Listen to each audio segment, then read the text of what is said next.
want to give you an update on the final of the Fischer Random World Championship match between Magnus Carlsen and Wesley. So, day one was very nice for Wesley. First game was drawn, Wesley won the second. So they went into day two with Magnus having a lot to prove. And the first game of day two did not go well for Magnus. This was the starting lineup. You can see rooks in the corner and the knight there. So not such a wacky position. And in fact, they reached a very familiar kind of pawn structure after just a couple of moves. A French pawn structure, a French advanced pawn structure. And even the placement of the pieces after a few moves looked very regular, very orthodox. But this looks like a nice French for white. And somehow Magnus didn't manage to shake things up enough. So this was the position after 9 moves. And that's already very pleasant for white because this bishop, very nicely placed on d3.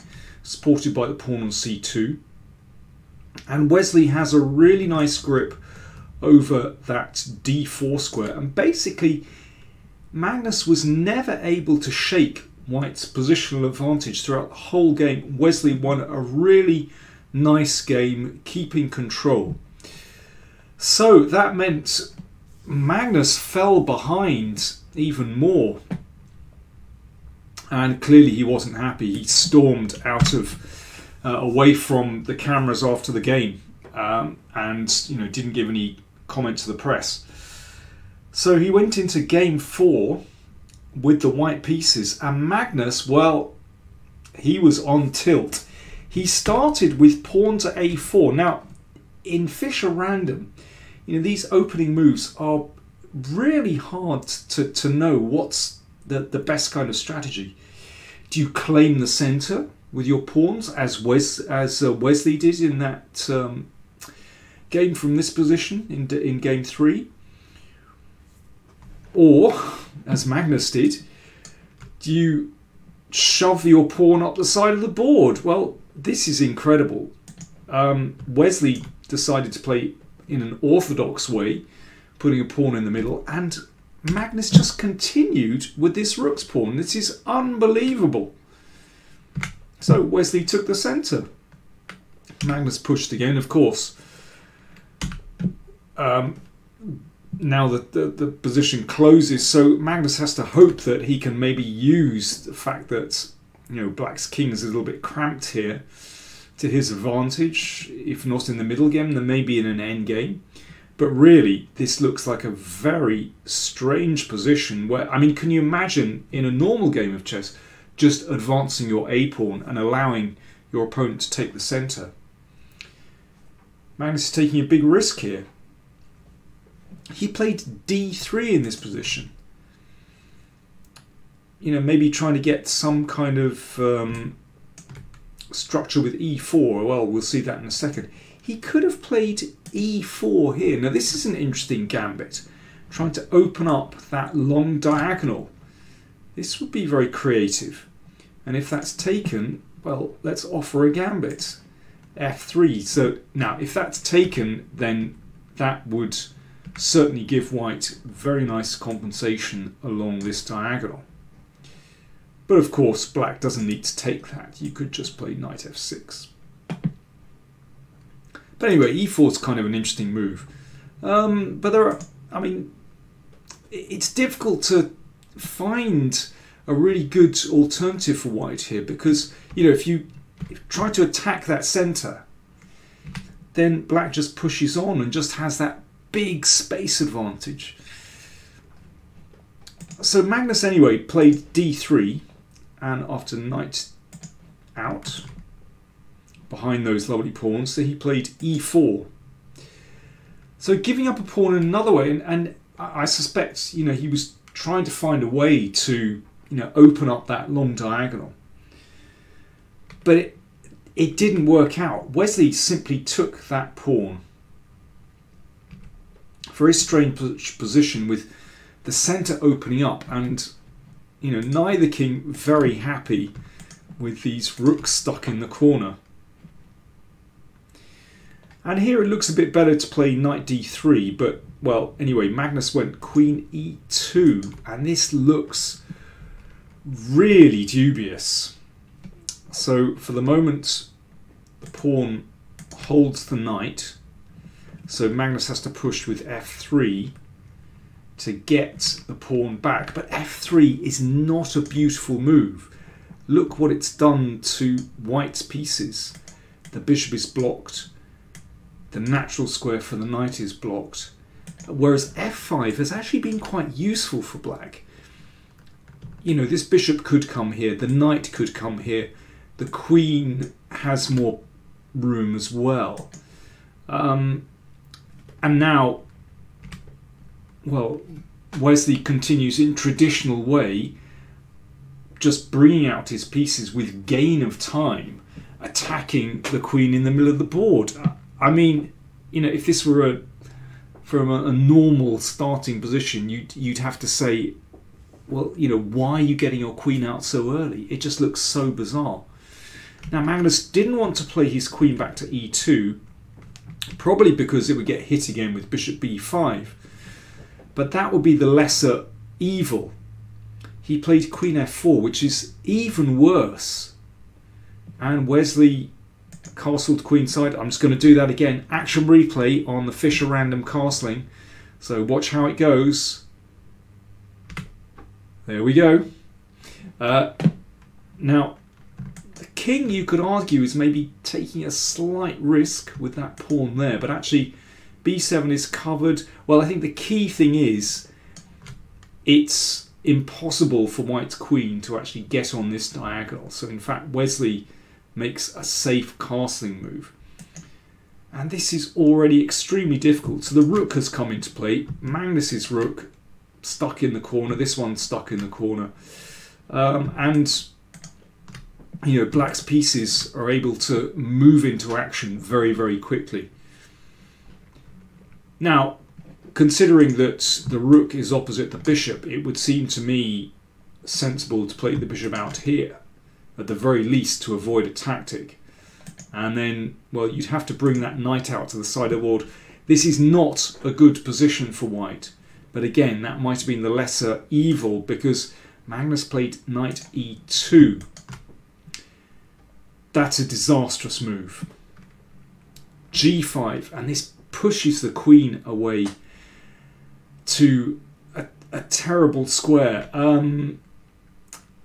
There is no good move for white in this position. If, for example, queen g3, then bishop takes b2. Now knight c4 check uncovers an attack on the bishop. And if the king comes up, well, okay, in this position, white is just losing. This is absolutely horrible. If the knight is taken, then bishop f7 will lead to a forced checkmate with the queen, bishop and rook all taking part. Magnus played queen e3, and bishop takes b2 again is just incredibly strong. If king takes, then knight c4 check, winning the queen. I mean, this is a huge pawn to take, absolutely huge. Wrecks white's king position, and also, not only that, just from a positional point of view, you know, this c4 square is available for that knight. Basically, Magnus is lost here already. He played bishop c3, and that at least limits a bit of damage, but it's not good. So because of the attack here, Wesley decides, right, no problem, I'll just exchange that off. I'm a clear pawn up with a massive positional advantage, because these squares are weak. The knight doesn't have good protection. Black's development is better than white's. Lovely position. h4 played, so Magnus trying to stir things up a little bit. Yeah, instead of h4, if knight d5, then actually it's not even necessary to move the queen. Knight c4 attacks white's queen, also threatens a mate, and this endgame black has an extra pawn and this superb knight winning position. So that's why Magnus went h4. But it actually doesn't change the position that much. Knight c4 comes again, attacking the queen. And now the players exchange off into another endgame, which is marginally better than that last one we looked at, but still, basically black has a winning position here if he keeps his head. Wesley just has to keep it solid here.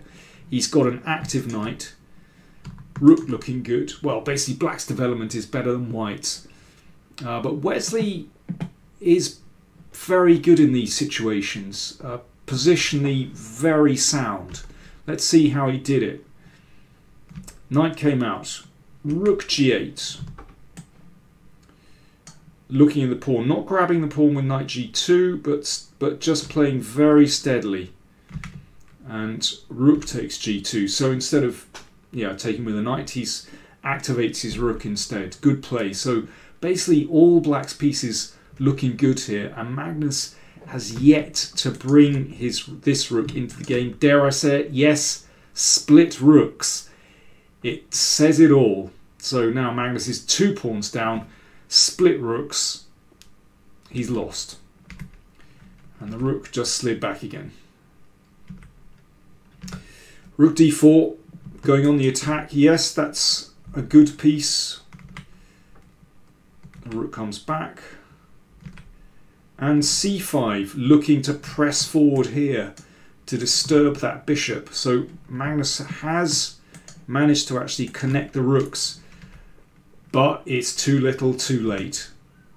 Wesley presses on with his initiative, and yeah, basically that bishop is trapped, so that leads to more exchanges. So Wesley just driving forward, everything under control. Okay, the rook comes over, so watch out for the king. The material count still 2 pawns up for black. And Wesley looking solid. Now that rook on the 7th, got to take care of that, but bishop blocking, looking good. b5, nice move. So finally, that potentially dangerous rook's pawn is cleared up. And that means there should be no complications now. Magnus fighting hard. Trying to get something going on the 7th rank, but rook d6 switching back. Wesley's got it under control. Protecting the bishop, attacking the knight. So it's now 3 pawns. So Wesley doesn't have to be too greedy here. It's all about just keeping solid. a6. Keeping connected past pawn. So allows that one to go, but that means at least he can trade off some pieces. And he put that rook in the perfect position behind the passed pawn, which is now steaming down the board. Does it matter that the rooks are on the 7th? No. Wesley has it covered. So preventing a rook check. And now Magnus has to deal with that passed pawn. And the only way to do that is to play the rook over. And that means more exchanges. So Wesley, 2 pawns up at the moment. He has to give back that one. But it means that just for a moment, white's rook is really passive. And he's left himself with connected passed pawns. And all he needs to do is bring the king up to support them.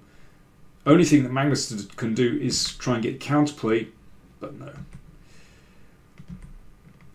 The connected pawns are too much. Let's just see how Wesley steered it home, because there was a nice bit of technique right at the end now, making sure that white's king can't come across. And here we go. If the king can block the pawns, then there could still be a chance, but no. Rook c8, excellent move from Wesley, great technique. Preventing the king from marching across. And in this position, Magnus resigned. there really is nothing to do here. If pawn to f7, pawn to b2, and this one is going through, if that one comes here, then pawn on. And you can always, if f8, you can always just give up the rook, and you even queen with check. There's a nice bonus. Very convincing victory for Wesley, so very smooth. So he now, after 2 days, has a convincing lead against Magnus Carlsen. So there are still 10-minute games to come and the blitz games, but really Magnus in massive trouble, and he certainly wasn't happy after that one. Again, he stormed out past the press. Didn't look happy at all.